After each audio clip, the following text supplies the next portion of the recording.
Oh yes, what's up in Rwanda, what's up in Kigali guys and boys, nizere ko mumeze neza aho muri hagiye hatandukanye, waba uri mu Rwanda waba uri hanze y'igihugu, nawe nizere ko umeze neza cyane, kandi nawe utameze neza komeza kwizera Imana iraza kuba yabikora ibintu bize kuba byagenda neza cyane. So guys, rero ni mwanya wa sport update yacu uyu munsi munyemerere kugeza mu ikipe APR Football Club. Ikipe nyamukanagira mu kibuga cy'Ikarasimito, tunavuga APR tugiye ko twayiganiraho mu gihe kingana iminota igera ku 10 yose. Amakuru menshi cyane atangaje, Afande Mubaraka Muganga yatangaje cyangwa se yatanze ubutumwa bukomeye cyane buhereza abakinnyi abibutsa Sekafa Kagame Cup icyo ivuze ku gihugu cyacu cy'u Rwanda, icyo ivuze kuri APR, icyo ivuze ku bakunzi ba nyamukandagira mu kibuga cy'Ikarasimito.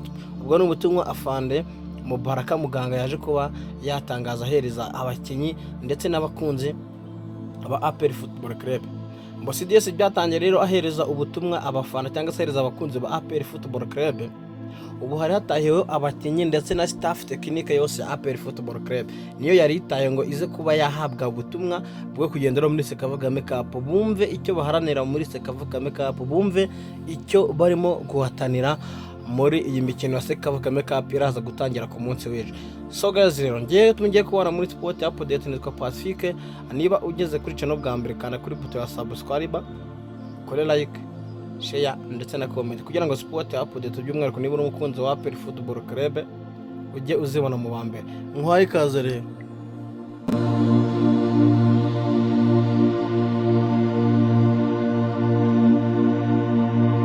Yes, bakunzi ba APR rero mwegeno tuganire ku ikipe ya nyamukandagira mu kibuga cy'Ikarasimito.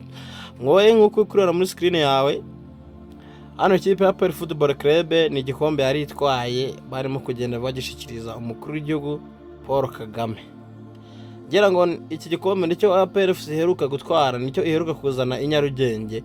Niyo mpamvu rero witwa CDS yaje kuba yegera abakunzi ba APR cyangwa se abakunzi ba APR nyine nk'ibisanzwe ndetse n'abakinnyi muri rusange. Staff technique yose APR Football Club yayihaye ubutumwa aburemereye cyane, bukomeye cyane, abereka impamvu ikomeye cyane barimo kuba bashaka iki gikombe, abereka impamvu nyamukuru bagomba gutwara Sekafa Kagame Cup kuruta ibindi bikombe byose hari kuri ubu ngubu. Nta bindi bari gutekereza usibye gutwara Sekafa Kagame Cup, nta bindi bintu bari gutekereza, ntabyo.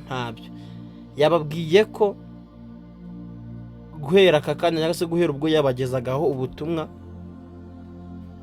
nyine urumva ikipe ya APR Football Club igiheruka icyo gihe nta yindi kipe yo mu Rwanda iragitwara Sport akizanye nyuma ya APR Football Club.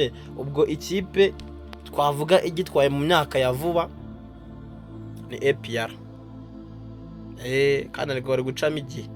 Ruvango ikipe ya APR Football Club rero irasabwa gushama imbaraga by'umuriko n'amakipe ahagarariye u Rwanda. Ubwo ndavuga APR Football Club, kagaruka no kuri Sport. Ayo ni amakipe agomba kwigaragaza muri Sekafa Kagame Cup agatwara ibikombe. Rero nk'uko uri kubona muri screen yawe, Afande CDS yari yagezeyo rwose aganira n'abakinnyi ubwo bari barangije imyitozo ku isaha 12:00. Urabona ko amafoto arimo kugenda agaragara neza, ariko bwari busa nk'ubwijemo ukuntu. Yagiye sore staff technique yose, urabona ko staff technique yose irahari, abakinnyi bari baciye bugufi bicaye hari muri stade Ikirenga bagenda baganira gake gake. CDS abahereza ubutumwa bukomeye cyane, ababwira ko itsinda barimo ari itsinda ryo kunyuramo byo cyangwa se ari itsinda ryo gusohoka ari abambere, ari itsinda ridakomeye, amakipe arimo atakanganye.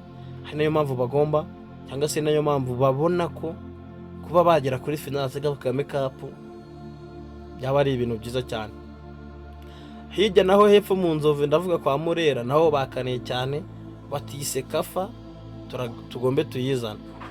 Abakunzi ba APR ndetse n'aba Sport bati nkungu bibaye amakipe yo mu Rwanda gahurira kuri finale ya Sekafa. Wow, mbega uburyo yaba yitwaye neza cyane.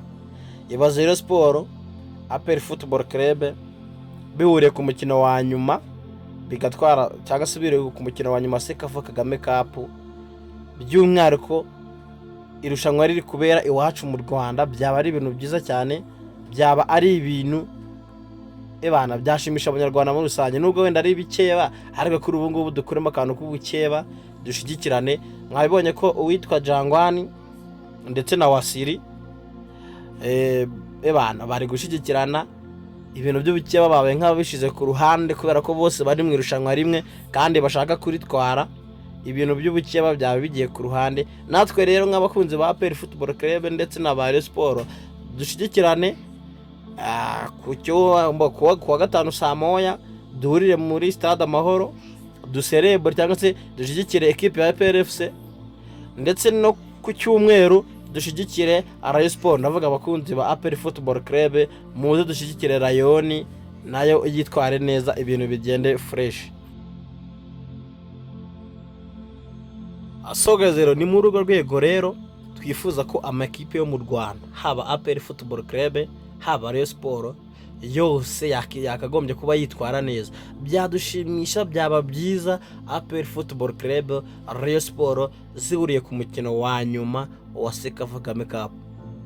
Wenda ku rundi ruhande twebwe nk'abakunzi ba APR twirebaho, twe gutwara igikombe turabishaka pe, ku ruhare rwacu dushaka Sekafa byanga byakunda, sibyo? APR ni ikipe ngabo z'igihugu, Sekafa Kagame Cup iterwa na chairman mukuru cyangwa chairman wa RPF Inkotanyi nyakubahwa Paul Kagame. Urumva rero ikipe nka APR FC ya RDF gutwara igikombe nka Sekafa Kagame Cup umukuru w'igihugu ateramo inkunga, urumva ni ibintu byumvikana cyane. Ari nayo mpamvu abakinnyi ba APR FC, staff technique ya APR FC ifite impamvu cyangwa se bafite inshingano kwanza, zini inshingano ubu byanaba n'itegeko, urumva bagatwara igikombe cyangwa se Sekafa igasigara mu Rwanda. Bikababaza cyane cyane cyane, bikarya abanyarwanda cyane cyane hagize ikipe yo hanze, ndavuga hagize indi kipe itari yo mu Rwanda itwara Sekafa, mbega ikintu cyaryana. So guys, nkuko ubona rero mu screen yawe Coach Tarebu, staff technique ya APR bimeze neza.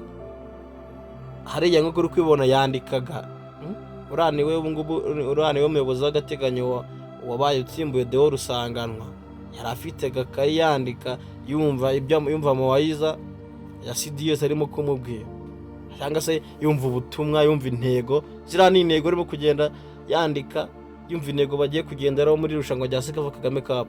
Urumva ko ibintu ni ruzungu, bariteguye, abakinnyi bameze neza. Twebwe nk'abafana rero icyo dusabwa cyangwa se nk'abakunzi ba APR, icyo dusabwa no kugura tike ku munsi w'ejo ku isaha y'isamo tukahura muri stade Amahoro tugafana equipe yacu. Urumva akeneye umusanzu wacu. CDS mu minsi ashize cyangwa se umusiyeje undi yaduhaye ubutumwa, aravuga ngo abakunzi ba APR ibyo mwadusabye abakinnyi twarabazanye.